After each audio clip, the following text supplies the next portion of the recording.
Madame, Monsieur, bonjour et bienvenue dans NTD le journal. Voici tout d'abord les principaux titres de l'actualité chinoise de ce vendredi 7 septembre.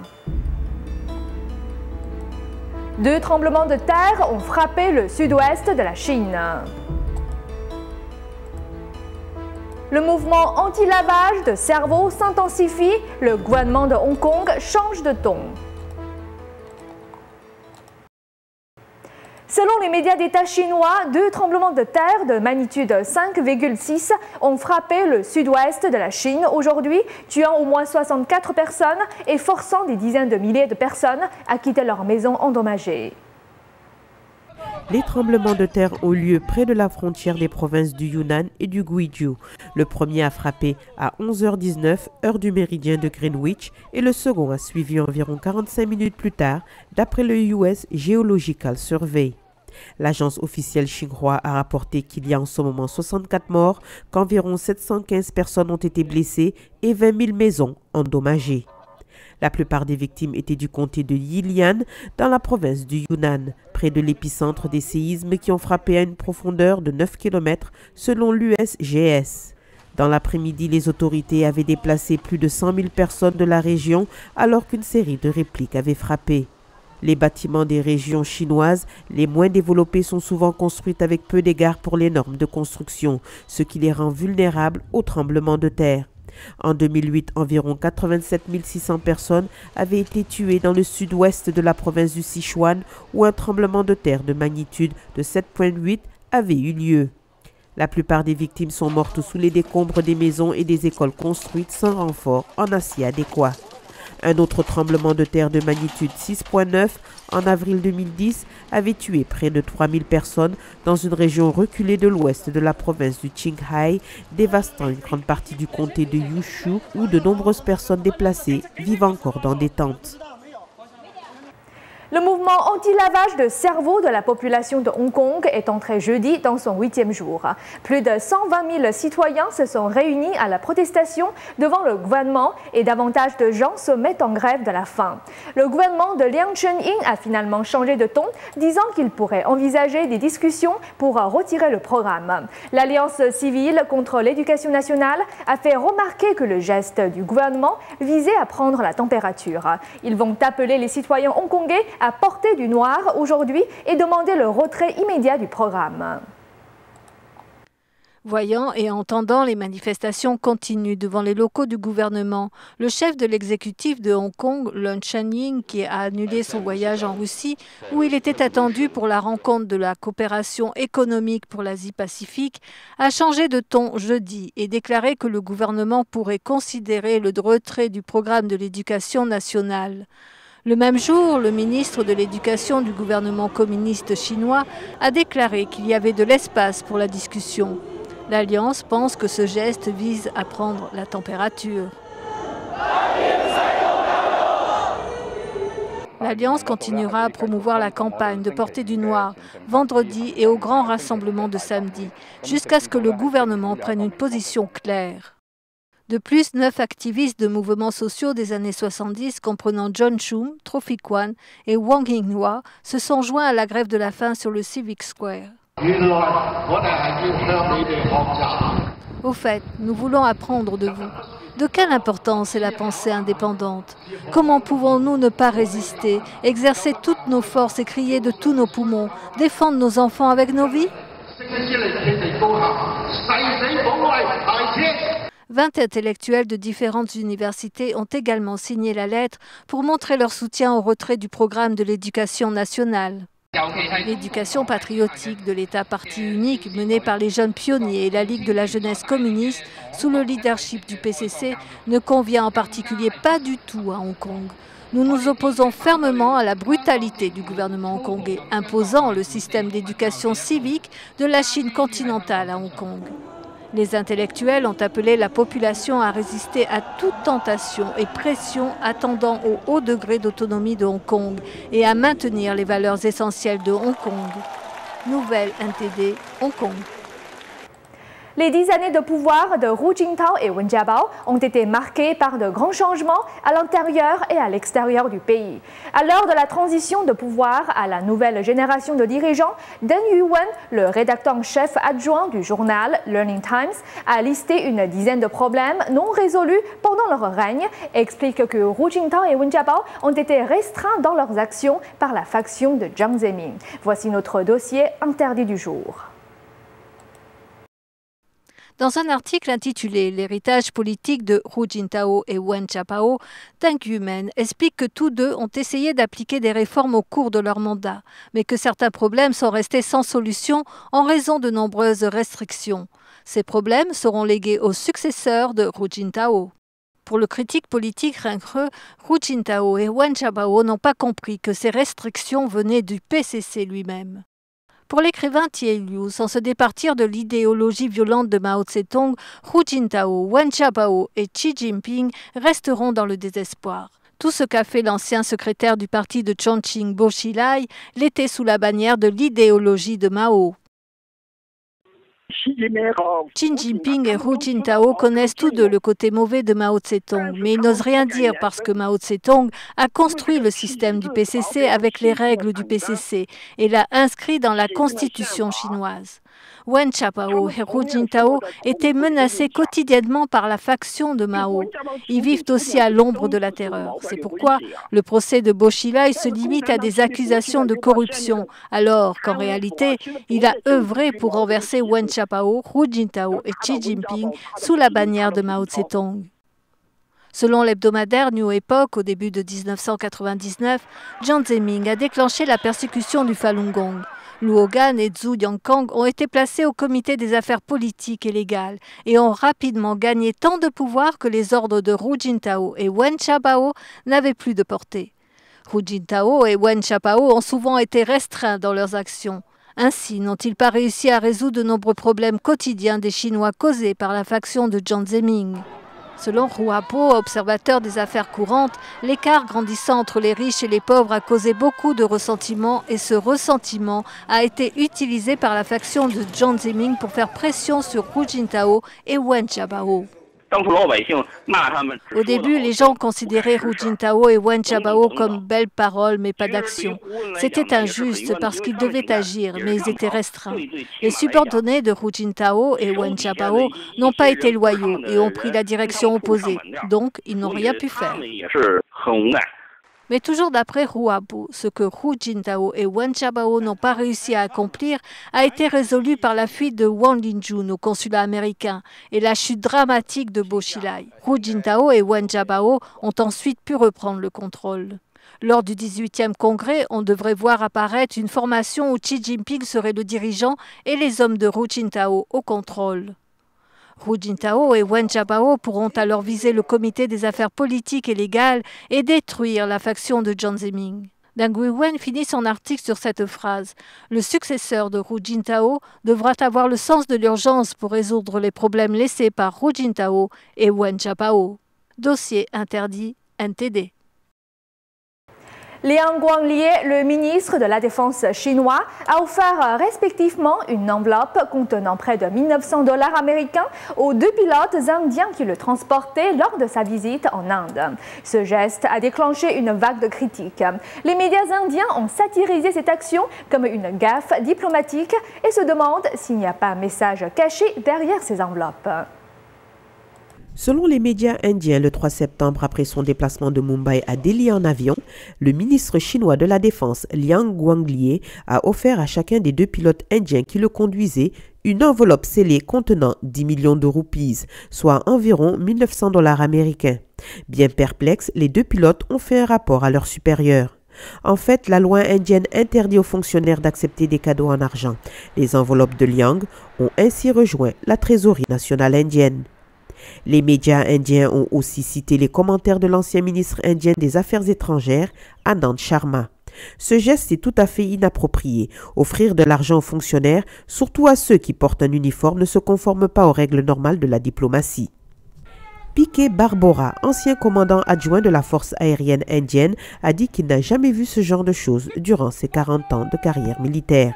Le 6 septembre, le journal Times of India a rapporté le fait à la une, disant que, au moment où une série de scandales de corruption a frappé l'image internationale de l'Inde, la gaffe du dit diplomate a terrifié nos fonctionnaires.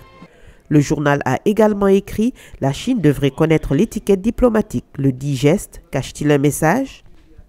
Hong Lei, porte-parole du ministère des Affaires étrangères chinois, a refusé tout commentaire sur cet incident, en déclarant qu'il ne connaît pas la situation. Des internautes chinois satirisent que « Mais quelle honte! Ils promeuvent leurs mauvaises habitudes de corruption même à l'étranger. Trop fort. »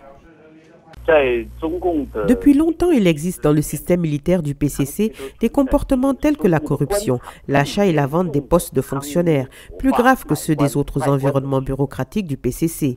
Liang Guanglie a exporté le concept flou de l'argent du régime communiste à l'intérieur de l'armée indienne. Cela ne se conforme non seulement pas à l'étiquette diplomatique, mais encore à aussi refléter le degré d'ignorance et de corruption des fonctionnaires du PCC. Selon les observateurs, après l'éclatement du scandale de Bo Xilai, Liang, actuel ministre de la Défense et membre de la commission militaire centrale, se trouve dans une position passive et en perte de pouvoir.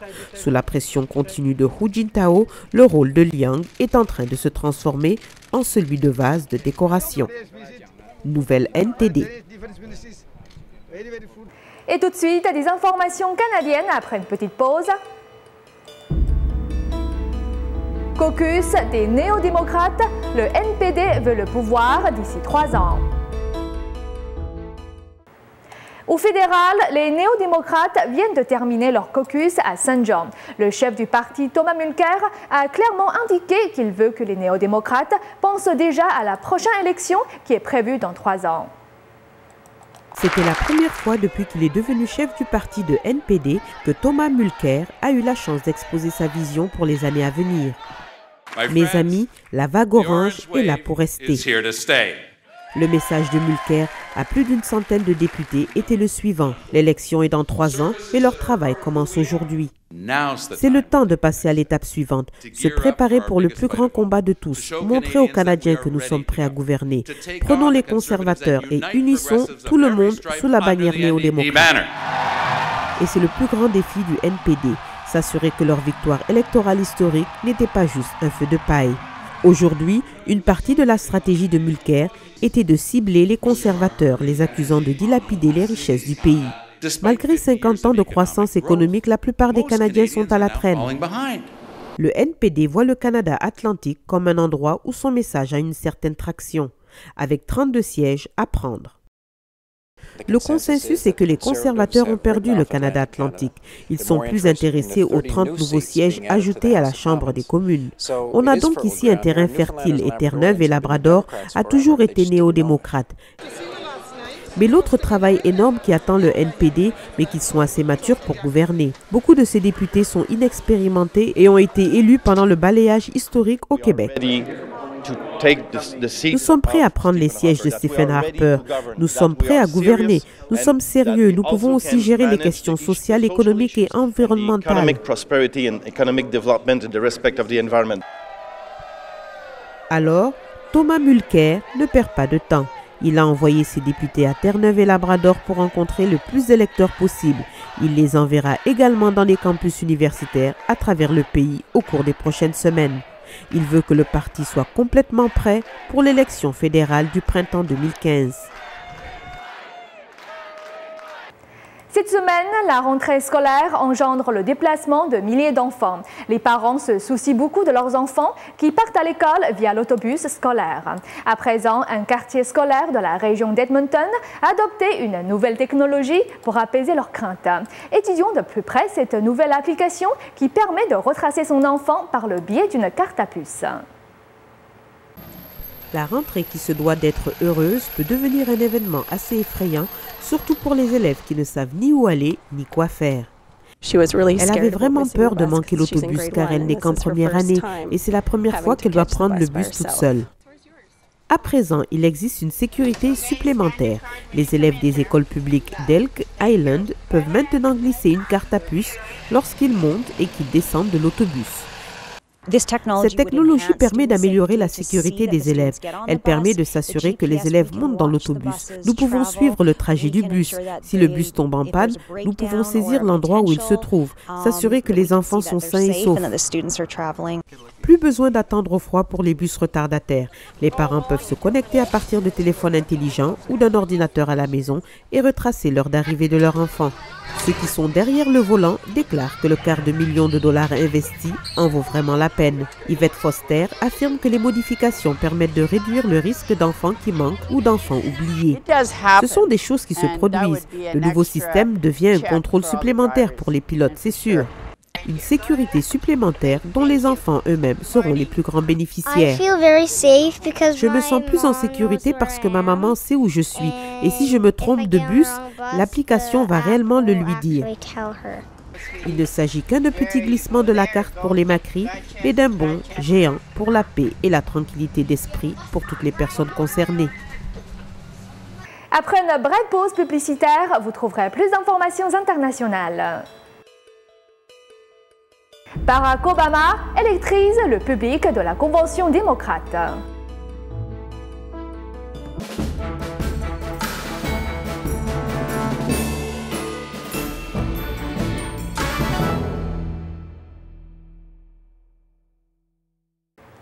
Aucun reproche cette fois-ci au président des États-Unis qui a su faire renaître l'espoir aux Américains. Devant la Convention démocrate réunie à Charlotte ce jeudi en Caroline du Nord, le président Barack Obama a rassuré les Américains en leur demandant de patienter pour la reconstruction de l'économie. Un message qui est plutôt bien passé et un public ravi. Le discours du président américain Barack Obama lors de la Convention nationale démocrate ce jeudi soir a enthousiasmé le public. Après avoir accepté la nomination de son parti comme candidat présidentiel, Barack Obama a demandé aux Américains de prendre patience dans la reconstruction de l'économie. Après avoir entendu ces paroles, le public n'a pas caché sa joie. Le fait qu'il ait inclus tout le monde, c'est une Amérique pour tous, pour tout le monde, pas seulement pour quelques élus. Le discours du président était vraiment au point. À mon avis, il était grand temps que les démocrates donnent une réponse ferme aux républicains. Au coude à coude avec le candidat républicain Mitt Romney, Barack Obama a relevé le défi de rétablir la magie de sa campagne historique d'il y a 4 ans et de générer un nouvel enthousiasme parmi un électorat fatigué par les difficultés économiques et un taux de chômage élevé. Ce discours, diffusé à la télévision, était sa meilleure chance de renouer avec des millions d'Américains. Barack Obama a rassuré les États-Unis que les actions qu'il a mises en place, comme l'autosauvetage économique, fonctionnent bien. D'un autre côté, il a vivement critiqué son rival républicain. Il a accusé de ne pas se soucier du peuple américain, de vouloir avantager les riches, dérégler les grandes banques et encourager la multiplication des forages pétroliers. Il a également accusé le vice-candidat républicain Paul Ryan de vouloir réviser le plan d'assurance maladie pour les plus âgés. Selon Barack Obama, son programme ne sera pas facile à mettre en place, mais il demande du temps supplémentaire pour apporter un renouveau économique. Il a comparé son combat à celui de Franklin Roosevelt pendant la dépression en appelant à partager les responsabilités pour sortir l'économie de la récession. Il s'est ainsi fixé le but de créer 1 million d'emplois d'ici 2016 et de couper les frais d'inscription universitaire de moitié dans les 10 prochaines années. Barack Obama a aussi rappelé au peuple américain qu'aucun problème ne peut être réglé par un nouveau gouvernement. Aux Américains maintenant de faire connaître leur choix le 6 novembre prochain dans les urnes.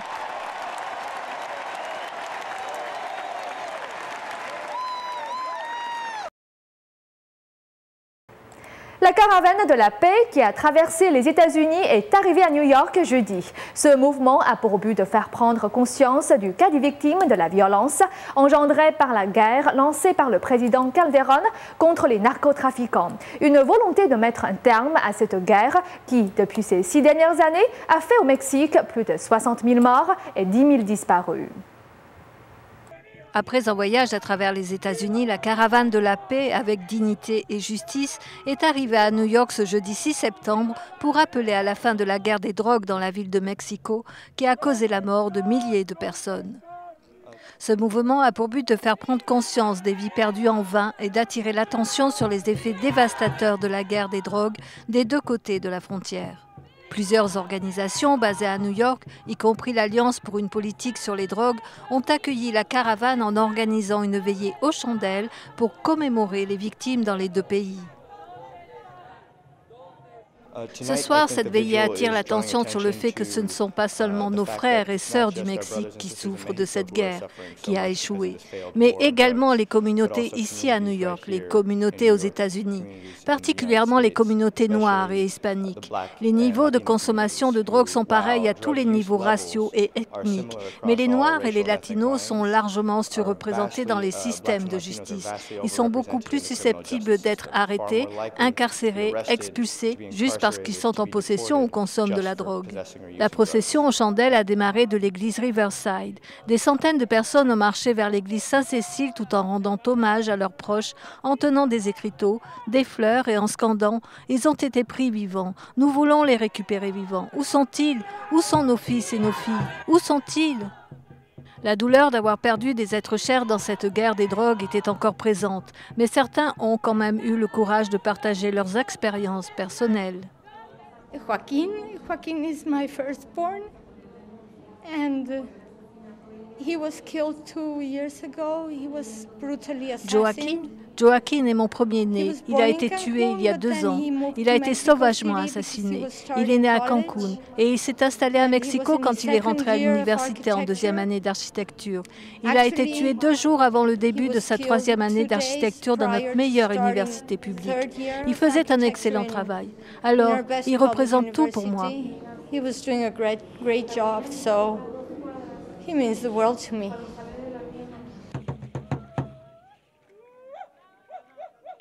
Olga Rice a perdu plus de 20 membres de sa famille dans cette guerre contre laquelle elle se bat. Elle explique les raisons personnelles et politiques pour lesquelles elle participe à cette caravane. Nous voulons changer la politique, par exemple. Il y a un rapport avec le trafic d'armes. C'est avec ces armes qui tuent nos frères et sœurs au Mexique. Javier Sicilia est un poète récompensé, mais peu connu jusqu'à ce que des hommes armés tuent son fils de 24 ans. Il a donné la voix à des milliers de Mexicains. En ce moment, je n'écris pas de la poésie. Je change la narration politique. Je fais de la poésie dans la vie politique. Je veux bouger le monde politique par la poésie.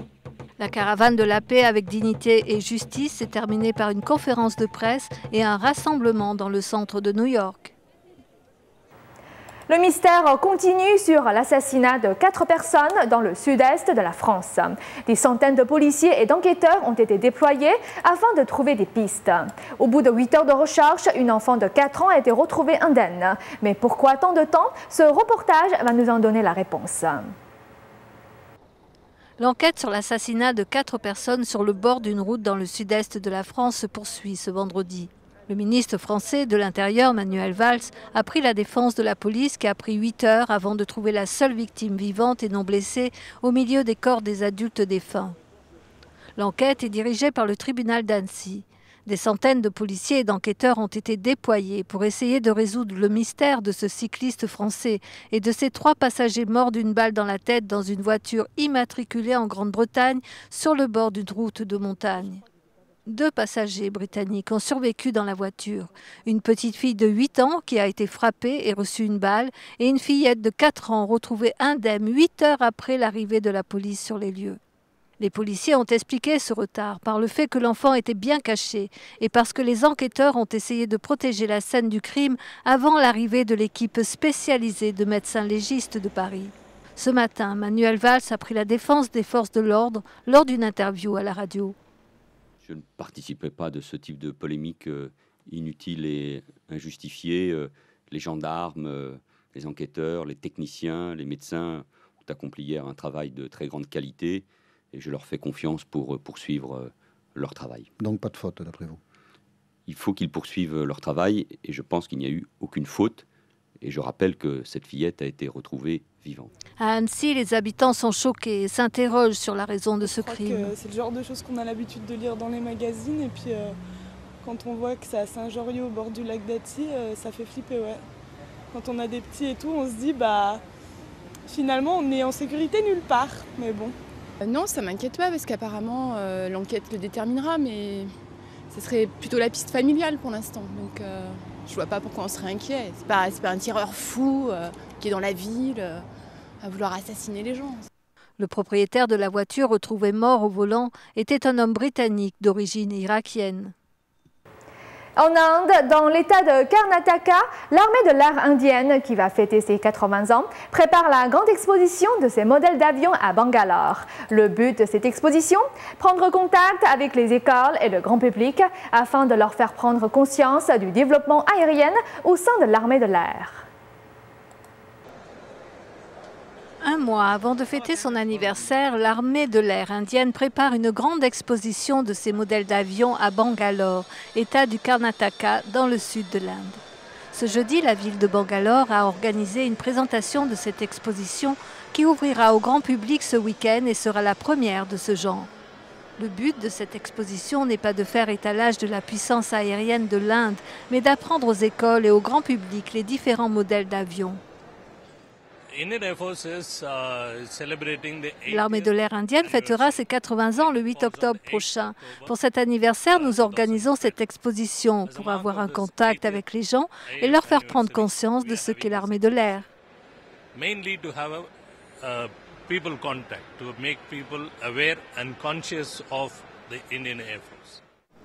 L'exposition a essayé de présenter un maximum d'avions et d'outillage électronique. Nous allons présenter un maximum de modèles, tous différents, y compris ceux qui sont en cours de développement et ceux déjà en usage. En plus des avions, nous présentons des équipements électroniques comme des détecteurs d'armes avec lesquels nous localisons les projectiles et autres missiles. Nous présentons aussi des missiles que l'Inde est en train de développer. हमारे पास मिसाइल की भी जो हम इंडिजिनाइज्ड मिसाइल जो हम लोग डेवलप कर रहे हैं, इंडिया डेवलप कर रही है, उसको भी हम यहाँ पे डिस्प्ले पे लगा रहे हैं. L'exposition a attiré la foule, surtout les plus jeunes, qui se disent inspirés pour s'engager dans l'armée après avoir vu tous ces avions.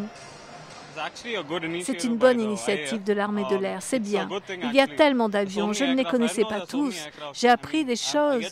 Je ne connaissais pas la Nov et toutes ces choses. C'est un bon avion. Je viens de lire sa description. En voyant tout cela, cela me donne envie de m'engager dans l'armée de l'air. C'est une très bonne chose. On apprend beaucoup de choses. Je voudrais remercier l'armée de l'air pour cela.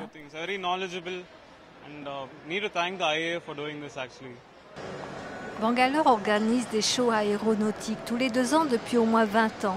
C'est aussi dans cette ville que se sont installés différents départements de l'armée de l'air indienne, comme les quartiers de formation au sol et en l'air, l'Institut de médecine aéronautique et le centre de test des systèmes aéronautiques qui garantit le bon fonctionnement de tous les engins volants. Bangalore est aussi la capitale indienne du développement technologique et se présente comme un pionnier de l'industrie de l'aviation.